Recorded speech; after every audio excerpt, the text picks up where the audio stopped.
It's dividing communities and neighbors in southern Brown County, but some think building the state's largest wind farm there is the right thing to do. A total of 100 wind turbines are proposed, with turbines going in the towns of Morrison, Holland, Wrightstown, and Glenmore. The project is still going through the approval process with the state. It would look a lot like this wind farm in Fond du Lac County. Some think wind power is the answer to our ever-increasing energy needs. Those who don't, however, are trying their hardest to stop the project. They say the proposed 400-foot-tall wind turbines are ugly and unsafe. We hear from both sides.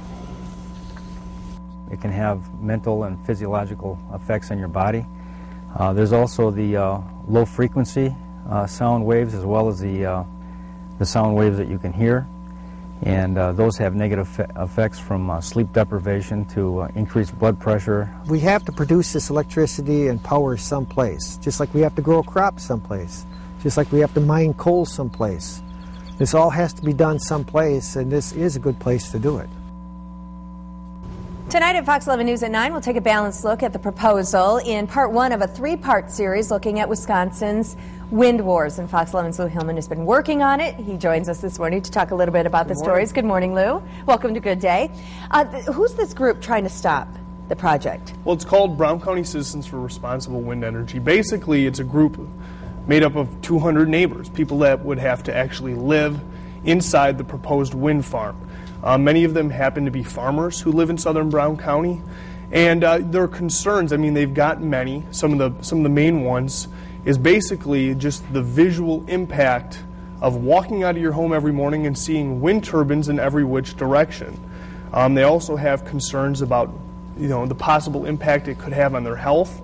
Some people say the noise of the wind turbines, although you can't hear them all the time, at certain points of the day and certain times of the year, they are loud, and people have reported having problems sleeping, and that obviously leads to stress.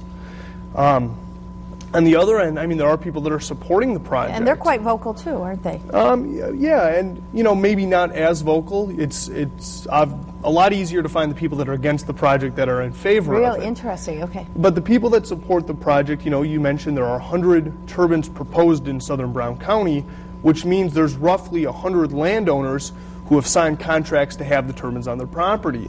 And, they're farmers. Many of them have been struggling through low milk prices, low crop prices, and they stand to benefit about $10,000 per year per turbine, and some of them have 3 turbines proposed on their property. So we're talking about a $30,000 a year lifeline for these struggling farmers. And then there's the other aspect of this alternative energy, and there's people that find that these wind turbines, although not the answer, they're a necessary step towards energy independence. So many parts to this, so much to learn, and Wind Wars airs tonight, Fox 11 News at 9, and how many parts to your series? 3 parts. Tonight we really take a close look at the proposal in southern Brown County, and as the week goes on, kind of the future of wind development in the state. This is one of 18 proposed wind farms across the state. So obviously, very local, but just kind of the tip of the iceberg of what's to come around Wisconsin. Well, thanks for sharing a part of it, and we'll look forward to your piece tonight. Yep, tonight at 9. All right, thanks, Lou. Yep.